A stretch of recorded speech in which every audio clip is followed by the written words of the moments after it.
12 ज्योतिर्लिंगों की पौराणिक कथाएं भगवान शिव के 12 ज्योतिर्लिंग देश के अलग अलग भागों में स्थित हैं। इन्हें द्वादश ज्योतिर्लिंग के नाम से जाना जाता है। इन ज्योतिर्लिंग के दर्शन, पूजन, आराधना से भक्तों के जन्म जन्मांतर के सारे पाप समाप्त हो जाते हैं। वे भगवान शिव जी की कृपा के पात्र बनते हैं। ऐसे कल्याणकारी ज्योतिर्लिंगों की कथा आज हम आपको बताएंगे। श्री सोमनाथ मंदिर गुजरात प्रांत के काठियावाड़ क्षेत्र में समुद्र के किनारे सोमनाथ मंदिर विश्व प्रसिद्ध है। वे भगवान शिव जी की कृपा के पात्र बनते हैं। ऐसे कल्याणकारी ज्योतिर्लिंगों की कथा आज हम आपको बताएंगे। श्री सोमनाथ मंदिर गुजरात प्रांत के काठियावाड़ क्षेत्र में समुद्र के किनारे सोमनाथ मंदिर विश्व प्रसिद्ध है। यह ज्योतिर्लिंग पहले प्रभास क्षेत्र के नाम से जाना जाता था। यही भगवान श्री कृष्ण ने जरा नामक व्याध के बाण को निमित्त बनाकर अपनी लीला का अंत किया था। इस ज्योतिर्लिंग की कथा का पुराणों में भी वर्णन है। दक्ष प्रजापति की 27 कन्याएं थीं। उन सभी का विवाह चंद्रदेव के साथ हुआ था, किंतु चंद्रमा का समस्त अनुराग व प्रेम उनमें से केवल रोहिणी के प्रति ही रहता था। उनके इस कृत्य से दक्ष प्रजापति की अन्य कन्याएं बहुत अप्रसन्न रहती थीं। उन्होंने अपनी यह व्यथा कथा अपने पिता को सुनाई। दक्ष प्रजापति ने इसके लिए चंद्रदेव को अनेक प्रकार से समझाया, किंतु रोहिणी के वशीभूत उनके हृदय पर इसका कोई प्रभाव नहीं पड़ा। दक्ष ने क्रुद्ध होकर उन्हें क्षयग्रस्त हो जाने का शाप दे दिया। इस शाप के कारण चंद्रदेव तत्काल क्षयग्रस्त हो गए। उनके क्षयग्रस्त होते ही पृथ्वी पर सुधा शीतलता वर्षण का उनका सारा कार्य रुक गया। चारों ओर त्राही त्राही मच गई। चंद्रमा भी बहुत दुखी और चिंतित रहने लगे थे।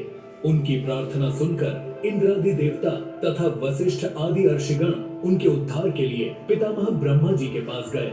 सारी बातों को सुनकर ब्रह्मा जी ने कहा, चंद्रमा, अपने शाप विमोचन के लिए अन्य देवों के साथ पवित्र प्रभास क्षेत्र में जाकर मृत्युंजय भगवान शिव की आराधना करो। उनकी कृपा से अवश्य ही इनका शाप नष्ट हो जाएगा और ये रोगमुक्त हो जाएंगे। ब्रह्मा जी के कहे अनुसार चंद्रदेव ने मृत्युंजय भगवान की आराधना का सारा कार्य पूरा किया। उन्होंने घोर तपस्या करते हुए 10 करोड़ बार मृत्युंजय मंत्र का जप किया। इससे प्रसन्न होकर मृत्युंजय भगवान शिव ने उन्हें अमृतत्व का वर प्रदान किया। उन्होंने कहा, चंद्रदेव, तुम शोक न करो। मेरे वरदान से तुम्हारा शाप मोचन तो होगा ही, साथ ही साथ प्रजापति दक्ष के वचनों की रक्षा भी हो जाएगी।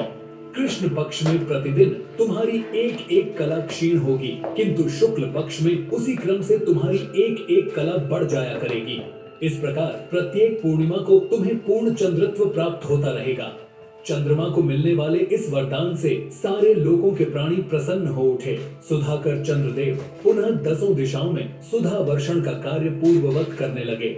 शाप मुक्त होकर चंद्रदेव ने अन्य देवताओं के साथ मिलकर मृत्युंजय भगवान से प्रार्थना की कि आप माता पार्वती जी के साथ सदा के लिए प्राणों के उद्धारार्थ यहाँ निवास करें।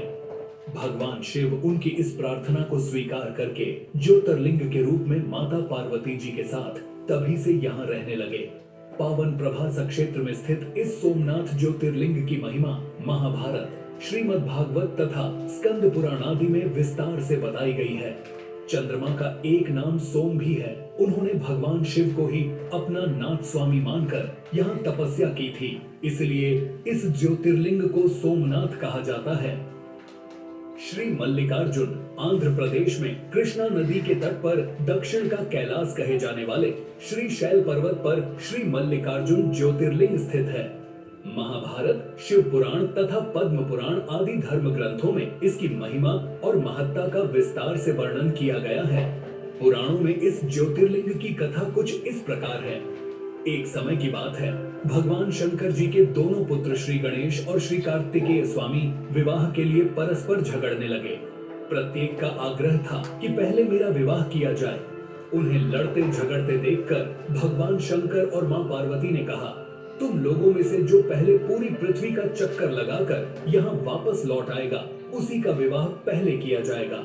माता पिता की यह बात सुनकर श्री कार्तिकेय स्वामी तो अपने वाहन मोर पर विराजित हो तुरंत पृथ्वी के चक्कर लगाने के लिए दौड़ पड़े।